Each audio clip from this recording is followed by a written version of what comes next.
Hello students and welcome back to my channel. So students, today I am going to explain you chapter 4 of your first flight book, and the name of the chapter is From the Diary of Annie Frank, and the writer of this chapter is Annie Frank. तो explanation से पहले यहाँ पे before you read दिया हुआ है, तो उसको समझ लेते हैं कि क्या बताना चाह रही है Anne Frank before you read में। एनी फ्रैंक से रिलेटेड कुछ इंफॉर्मेशन इंपॉर्टेंट है जो वो दी हुई है, तो देखते हैं क्या दिया हुआ है। Anneliese Mary Annie Frank, 12 June 1929 February March 1945, was a German-born Jewish girl who wrote while in hiding with her family and 4 friends in Amsterdam during the German occupation of the Netherlands in World War II. तो यहाँ पे आप देखिए कि उनकी birth date दी हुई है कि उनकी बर्थ हुई थी 12 जून 1929 को, and month is not decided, may be हो सकता है फरवरी होगा या मार्च होगा, एंड शी डाइड इन 1945। तो इफ आई आस्क यू कि उनकी एज उस टाइम पे क्या रही होगी, तो लगभग उनकी एज उस टाइम पे रही होगी 15 इयर्स की। ठीक है, आगे यहाँ पे लिखा हुआ है जर्मन बॉर्न, तो वो जर्मनी में पैदा हुई थी, and she was a Jewish girl. Jewish मतलब होता है यहूदी, और जो यहूदी लोग होते हैं ये जुडाइज्म रिलीजन को फॉलो करते हैं। And it was the time of world war second, world war second के टाइम की ये बात है। और ये जो वर्ल्ड वॉर सेकेंड था ये हमारा कब हुआ था, 1939 से लेकर के 1945 के बीच में हुआ था। तो ये इतनी इंफॉर्मेशन उनसे रिलेटेड दी हुई है कि वो वहां पे किसके साथ छुपी हुई थी। कुछ लोगों के नाम भी मेंशन है कि उनकी फैमिली थी और जो 4 फ्रेंड्स थे वो थे, and they were hiding in the Amsterdam. अब आगे देखते हैं German. Her family had moved to Amsterdam after the Nazis gained power in Germany, but were trapped when the Nazi occupation extended into the Netherlands. तो यहाँ पे बताया जा रहा है कि उस समय जो नाजी पार्टी थी वो पावर में थे, नाजी पार्टी पावर में थे, और जो नाजी पार्टी का व्यू पॉइंट था, दे वर अगेंस्ट द जूइश, यहूदी लोगों के वो अगेंस्ट थे। दैट मीन्स कि वो नफरत करते थे जूइश से। जो नाजी पार्टी वाले थे वो हेट करते थे किसको, जूइश लोगों को हेट करते थे। तो राइटर एनी फ्रैंक और उनकी फैमिली नीदरलैंड आ गए थे जर्मनी से, ताकि नाजीज से बच पाए। यहाँ पर वो छुप सकें और किससे बच पाए, नाजीज से बच पाए। पर जो नाजीज का ऑक्यूपेशन था वो बढ़ गया था, मतलब नाजी जो थी अब वो नीदरलैंड को भी अपने क्या करने लगी, कब्जे में करने लगी थी, कि नीदरलैंड भी उनके अंडर आ गया था। and Nazis also started occupying the rest of the European countries. तो लगभग नीदरलैंड पर भी उनका कब्जा हो गया था। As persecution against the Jewish population increased, the family went into hiding in July 1942 in hidden rooms in her father Otto Frank office building. तो यहाँ पे देखिए एक वर्ड लिखा हुआ है persecution. So what is the meaning of this word persecution? Persecution का मतलब होता है कि अत्याचार। तो जैसे जैसे जीविश लोगों पर अत्याचार बढ़ गया था, तो एनी फ्रैंक और उनकी फैमिली जो थी उनको हाइड होना पड़ गया था। और वो कहाँ पर हाइड हुए थे, टाइम भी यहाँ पे मेंशन है, डेट मेंशन है कि it was the time of 1942। तो 1942 में उन लोगों को छुपना पड़ गया था, और वो जाकर के कहाँ छुपे थे, जो एनी फ्रैंक के फादर थे ऑटो फ्रैंक, उनकी ऑफिस बिल्डिंग में वो जाकर के छुप गए थे। After 2 years in hiding, the group was betrayed and transported to the concentration camp, where Annie died of typhus in Bergen-Belsen within days of her sister Margot Frank. तो यहाँ पे वो बता रहे हैं कि अब वो लोग वहां पे जाकर के छुप गए थे ताकि वो अपने आप को नाजीज से बचा सकें। पर जब 2 साल बीत जाते हैं, लगभग 2 साल ये लोग वहां पर छुपे हुए रहते हैं, और जब 2 साल बीत जाते हैं तो यहाँ पे एक वर्ड लिखा हुआ है बिट्रेड। बिट्रेड का मतलब है ढूंढ लेना, डिस्कवर कर लेना। तो यहाँ पे जो नाजीज थे उनने इनकी फैमिली को और इन लोगों को डिस्कवर कर दिया था, और इनको ले गए थे कहाँ पर, कंसंट्रेशन कैंप में। कंसंट्रेशन कैंप का मतलब कारागार पे, तो इनको ले जाकर के कारागार में डाल दिया था, और इस कंसंट्रेशन कैंप का नाम था version-Belsen. Her father Otto, the only survivor of the group, returned to Amsterdam after the war ended. तो उनकी फैमिली के जो सर्वाइवर थे, मतलब जो बच गए थे, वो सिर्फ एनी फ्रैंक के फादर थे, ऑटो फ्रैंक। तो वो वापस जब बच जाते हैं तो वो वापस रिटर्न होकर के एम्स्टरडैम आते हैं जब वॉर खत्म हो जाता है। और वो क्या पाते हैं, he find the diary which was saved, जो एक डायरी बची हुई थी वो उनको मिलती है, Convinced that it was a unique record, he took action to have it published in English under the name The Diary of the Young Girl.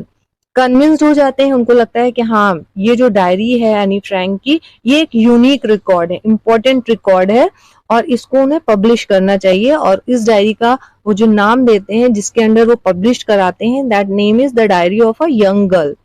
The diary was given to Annie Frank for her 13th birthday and chronicles the event of her life from 12 June 1942 until its final entry of 1st August 1944।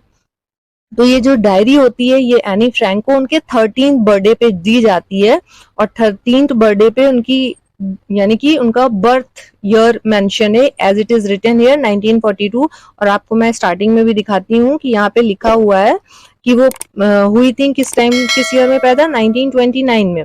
और अब ये diary जब उनको दी जाती है तो year है 1942 और एज अ गिफ्ट उनको दी जाती होगी to write the records. Chronicles मतलब होता है कि जब आप किसी को ऑर्डर में लिखें, तो जो भी चीजें उनकी हो रही थी वो उसको ऑर्डर में लिखती हैं इसके अंदर।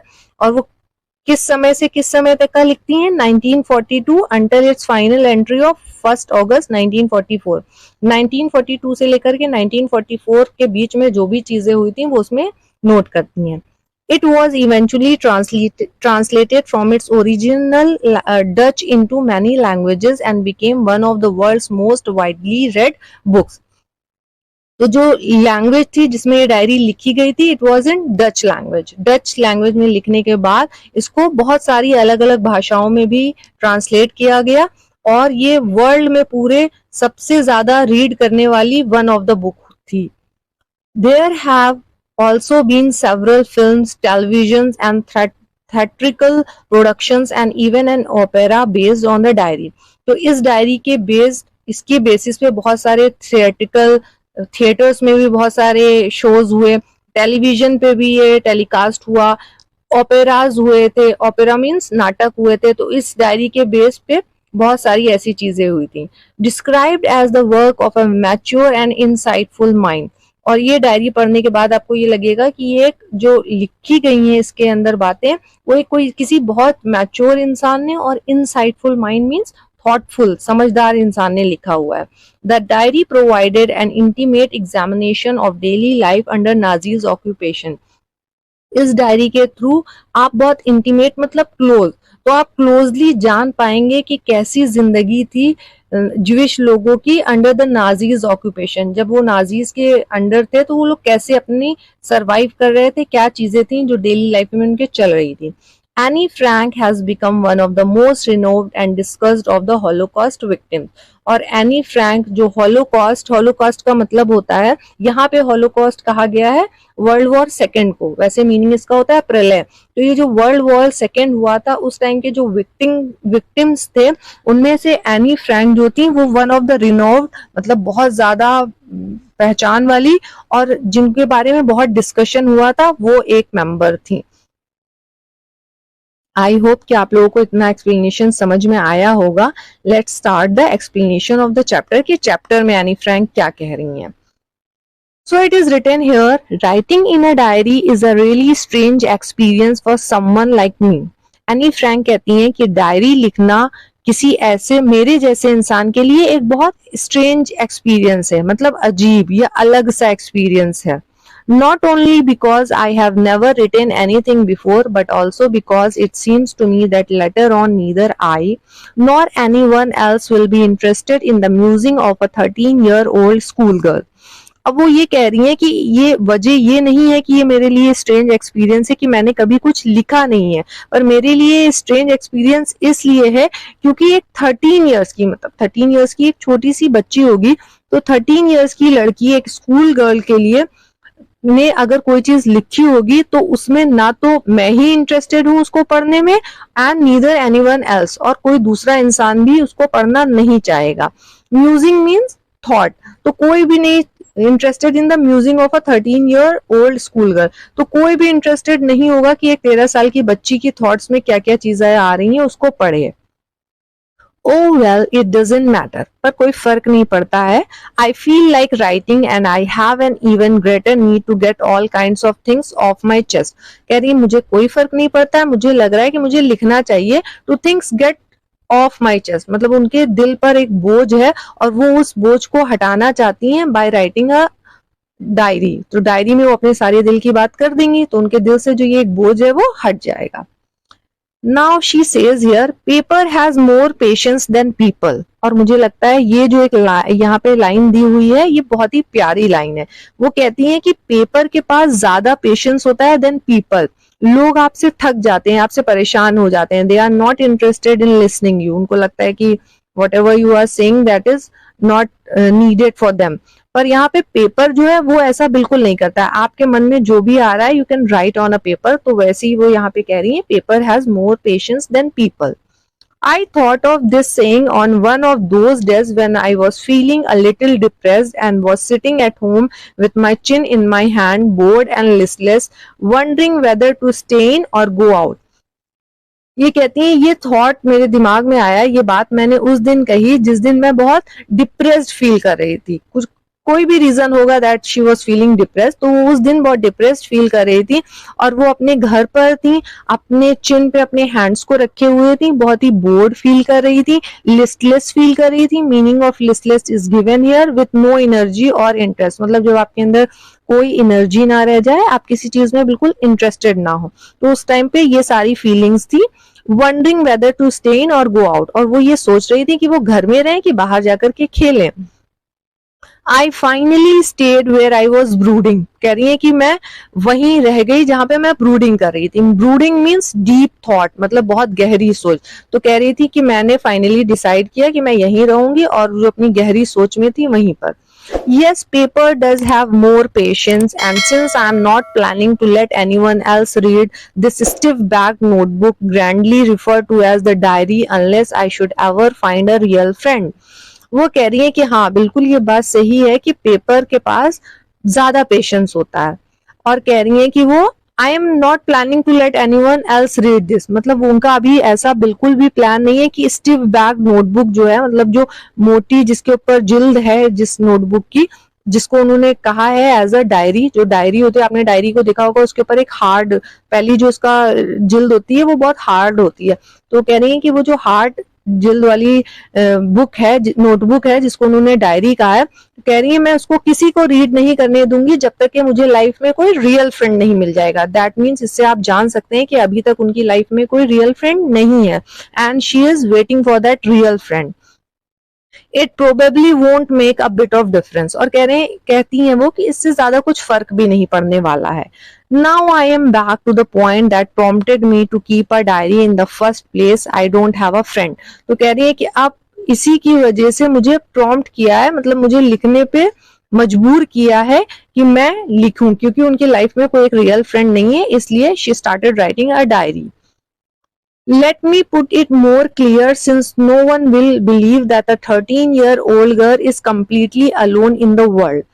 And I am not. कहती हैं अब मैं थोड़ा क्लियर एक बात को कर दूं कि अगर आपको ये लग रहा हो कि कोई भी बिलीव नहीं करेगा कि एक 13 साल की बच्ची इतनी अलोन होगी वर्ल्ड में. आप भी हो सकते हैं कि इसी एज से थोड़ा आगे पीछे होंगे, तो आप रिलेट कर सकते हैं कि आपकी लाइफ में बहुत सारे लोग होंगे, फ्रेंड्स, फैमिली और बहुत सारे लोग होंगे. तो कह रही है कोई भी इस बात को बिलीव नहीं करेगा कि एक 13 साल की बच्ची ये लाइफ में कोई भी नहीं है and she is all alone in the world. And I am not. और वो कह रही है कि ऐसा है भी कि मैं अलोन नहीं हूँ.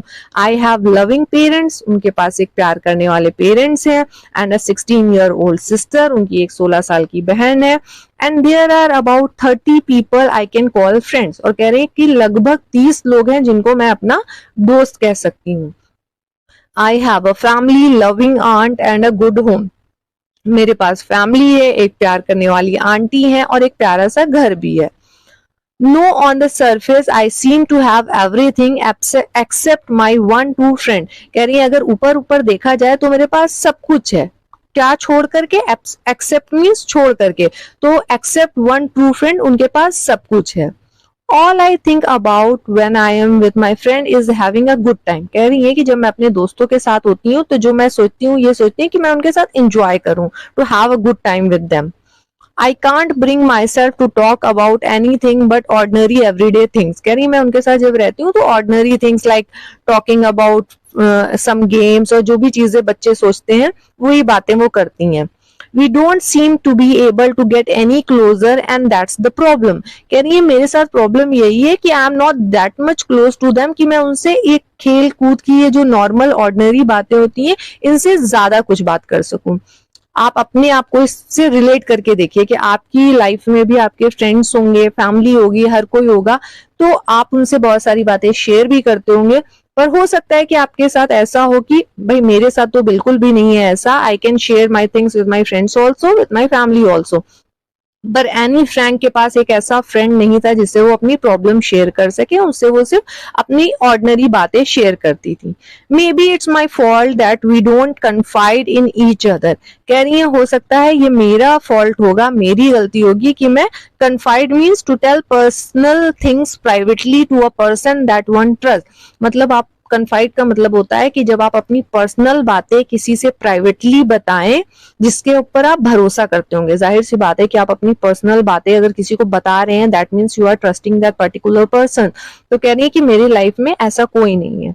In any case, that's just how things are and unfortunately they are not liable to change। कह रही है unfortunately मतलब कि दुर्भाग्यपूर्ण कि ऐसा है कि मेरे पास ऐसा कुछ भी नहीं है, ऐसा कोई नहीं है कि जिससे मैं बात कर सकूं और ये सारी चीजें चेंज भी नहीं होने वाली हैं। This is why I have started the diary. और यही रीजन था कि इन्होंने डायरी स्टार्ट किया लिखने के लिए। अब अगर आपसे क्वेश्चन पूछा जाए कि why Anne Frank started writing the diary, तो आई थिंक आप इसका आंसर बहुत अच्छे से दे सकते हैं और आप कोशिश भी करिएगा कि इसका आंसर आप अपने वर्ड्स में लिखिए अपनी कॉपी में। To enhance the image of this long awaited friend in my imagination, I don't want to jot down the facts in this diary the way most people would do। कह रही है कि to enhance मतलब बढ़ाना, तो वो enhance करने के लिए ये जो उनका long awaited friend थी, अब आपसे अगर पूछा जाए कि ये long awaited friend कौन थी, तो वो उनकी जो long awaited friend थी that was हर डायरी, उनकी डायरी। तो कहने है कि मैं उसको इमेजिनेशन में बढ़ाने के लिए मतलब उसको इनहांस करने के लिए उसकी इमेज को मैं बिल्कुल नहीं चाहती हूँ। She don't want to jot down the facts, मतलब जॉट डाउन मतलब होता है राइट डाउन, तो उसे फैक्ट्स राइट डाउन नहीं करना चाहती है। जैसे नॉर्मली आपने देखा होगा जो लोग डायरी लिखते हैं वो बस वो अपने रोजाना की बातें कि आज मैंने खाना खाया, मैं इतने बजे उठी, ये किया वो किया, तो वो इस वे में इस डायरी को नहीं लिखना चाहती थी। But I want the diary to be my friend. वो चाहती थी कि वो डायरी उनकी दोस्त हो। And I am going to call this friend Kitty. और उन्होंने डिसाइड किया to name this diary as Kitty. मतलब समझ लीजिए उन्होंने अपनी एक बिल्कुल दोस्त बना लिया था उस डायरी को, और वो जैसे अपने दोस्त से बातें करती वैसे ही वो इस डायरी में बातें करने जा रही थी। Since no one would understand a word of my stories to Kitten if I were to plunge right in, and I would better provide a brief sketch of my life much as I dislike doing so। तो यहाँ पे Anne Frank कहती हैं कि अगर मैं normally start कर दूं राइटिंग, अपनी डायरी लिखना जैसा कि वो लिखना चाहती थी, तो किसी भी इंसान को एक शब्द भी नहीं समझ में आएगा इस डायरी का। तो वो कहती हैं कि I would provide a brief sketch. तो कहती हैं कि बिफोर राइटिंग दिस डायरी मैं अपनी जिंदगी का एक ब्रीफ स्केच मतलब शॉर्ट में अपनी लाइफ के बारे में समझा दूं, much as I dislike doing so. चाहे मुझे ये काम करना बिल्कुल भी अच्छा नहीं लग रहा हो, देन ऑल्सो शी ट्राइज कि वो एक ब्रीफ स्केच दे दें ताकि लोगों को समझ में आए और वो रिलेट कर सकें। So she started writing like this. My father, the most adorable father I have ever seen, didn't marry my mother until he was 36 and she was 25। तो कहती है मेरे पापा जो बहुत ही एडोरेबल फादर थे, आई हैव एवर सीन, मतलब इतने प्यारे फादर उन्होंने अपनी लाइफ में नहीं देखा था, और वो तब तक के शादी नहीं करते हैं जब तक कि वो 36 साल के नहीं हो जाते हैं और उनकी मम्मी 25 इयर्स की नहीं हो जाती हैं।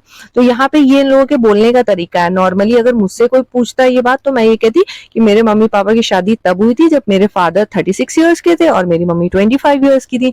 पर यहाँ पे ये दूसरे वे में बताती हैं कि जब तक पापा 36 के नहीं हो गए और मम्मी 25 की नहीं हो गई तब तक उन्होंने शादी नहीं की। My sister Margot was born in Frankfurt in Germany in 1926। तो उनकी जो सिस्टर थी जिनका नाम मैरगॉट था, she was born in Frankfurt, Frankfurt में पैदा हुई थी जो कि जर्मनी में है, in the year 1926। I was born on 12 June 1929 और एनी फ्रैंक जैसा कि स्टार्टिंग में भी हमने देखा था, she was born in 1929. I live in Frankfurt until I was 4. ये फ्रैंकफर्ट में तब तक रही जब तक कि ये 4 साल की नहीं हो गई. My father emigrated to Holland in 1933. Emigrate मतलब होता है कि एक कंट्री से दूसरी कंट्री में जाना. तो यहाँ पे वो कह रहे हैं कि जो उनके फादर थे वो एमिग्रेट करके आए थे. कहाँ से? हॉलैंड में एमिग्रेट करके आए थे. My mother Edith Hollander Frank went with him to Holland in सितंबर while Margot and I were sent to Aachen to stay with our grandmother. अब यहाँ पे उनकी मम्मी का भी नाम दिया गया है जो है एडिथ हॉलैंडर फ्रैंक. तो वो उनकी जो मदर थी वो भी हॉलैंड चली गई इन द मंथ ऑफ सितंबर. बल्कि जो उनकी जो सिस्टर थी मैरगॉट और जो एनी फ्रैंक खुद थी उनको एकेन भेज दिया गया to stay with their grandmother, उनकी ग्रैंडमदर के साथ रहने के लिए. Margot went to Holland in December and I followed in February. तो कह रही है मैरगॉट भी हॉलैंड चली गई थी दिसंबर में, उनकी सिस्टर भी दिसंबर में चली गई और उसके बाद ये एनी फ्रैंक खुद फरवरी में चली गई वहां. When I was plunged down on the table as a birthday present for Margot. और वो कहती है कि मुझे उनको ऐसा लगता है कि उनको पटक दिया, मानो कि उनको पटक दिया गया था टेबल पे एज अ बर्थडे गिफ्ट मैरगॉट के लिए. जब उनको फरवरी में भेजा गया तो वो ऐसा फील कर रही थी कि उनको as a present as a gift दिया गया था उनकी बहन मैरगॉट को. प्लंज डाउन का मतलब लिखा हुआ है an informal word put down in a casual way, मतलब पटक देना किसी चीज को. I started right away at the Montessori Nursery School. तो वो वहां जाने के बाद एक Montessori Nursery School में पढ़ना स्टार्ट कर देती हैं. I stayed there until I was 6. तो जब तक वो 6 साल की नहीं हो जाती हैं वो वहां रहती हैं. At which time I started in the first form. और उस टाइम पे वो फर्स्ट क्लास में थी. In the sixth form, my teacher was Mrs. Cupras, the headmistress. और जब वो 6th ग्रेड में पहुंची तो उनकी एक टीचर थी जिनका नाम यहाँ पे मेंशन है, Mrs cuprous, and she was also the headmistress of that school. At the end of the year, we were both in tears as we said a heartbreaking farewell. अब वो कह रही हैं कि वहां पे उनको फेयरवेल मतलब विदाई दी गई थी. उनकी जो टीचर्स थी मिसेस क्यूपरस, तो उनकी आंखों में भी आंसू थे और एनी फ्रैंक की भी आंखों में आंसू थे. दैट मीन्स उनको अपनी टीचर्स के साथ बहुत ज्यादा अटैचमेंट होगा और उनकी टीचर जा रही थी, विदाई दी जा रही थी उनको. तो eight that time she was in tears. In the summer of 1941, Grandma fell ill and had to have an operation. So my birthday passed with little celebration. 1941 का जब ईयर था तो उनकी दादी माँ बीमार हो गई, उनका ऑपरेशन हुआ, तो उनके बर्थडे में कोई सेलिब्रेशन नहीं हो पाया था. जाहिर सी बात है उनकी दादी की बीमार थी दादी जी, तो उस टाइम पे सेलिब्रेशन नहीं हो पाया. ग्रैंडमा डाइड इन जनवरी 1942. 1942 में उनकी ग्रैंडमा की डेथ भी हो गई. No one knows how often I think of her and still love her. कह रही है कोई भी नहीं जानता है कि मैं अपनी दादी माँ को कितना याद करती हूँ और अभी भी मैं उनसे बहुत प्यार करती हूँ. This birthday celebration in 1942 was intended to make up for the others and grandma's candle was lit along with the rest. तो कह रही है कि 1941 में दादी माँ बीमार थी तो उनका बर्थडे सेलिब्रेशन नहीं हो पाया था. तो यहाँ पे जो 1942 में सेलिब्रेशन उनका हुआ था वो ऐसा सेलिब्रेशन हुआ था कि जो मतलब पिछली बार वाला नहीं हो पाया था बर्थडे सेलिब्रेशन, उसको भी मेकअप कर दिया गया था, मतलब ग्रैंड सेलिब्रेशन हुआ होगा. और उनके केक पर दादी माँ के लिए भी एक कैंडल लगाई गई थी. The four of us are still doing well and that's bring me to the present date of 20th June 1942 and the solemn dedication of my diary. कह रही हैं और ये जो 4 लोग थे दैट मीन्स उनके पेरेंट्स, जो एनी फ्रैंक के पेरेंट्स थे, मैरगॉट और एनी फ्रैंक, तो कह रही हैं कि वो लोग अच्छे से रह रहे थे, they were happily living at that time. और यहाँ पे 20 जून 1942 को उन्होंने सोलेम डेडिकेशन, सोलेम मतलब सिंसियर डेडिकेशन से अपनी डायरी राइटिंग लिखना शुरू किया. तो स्टूडेंट्स आज की इस वीडियो में मैं आपको बस यहीं तक एक्सप्लेन करूंगी. आई होप कि आपको ये एक्सप्लेनेशन समझ में आया होगा. फर्दर चैप्टर हमारा भी बचा हुआ है जहाँ पे वो डायरी कैसे क्या लिखती हैं डायरी में वो बताया गया है, बट यहीं तक एक्सप्लेनेशन रखते हैं क्योंकि फिर वो बहुत लेंदी हो जाएगा और थोड़ा आपको कंफ्यूजन भी हो जाएगा.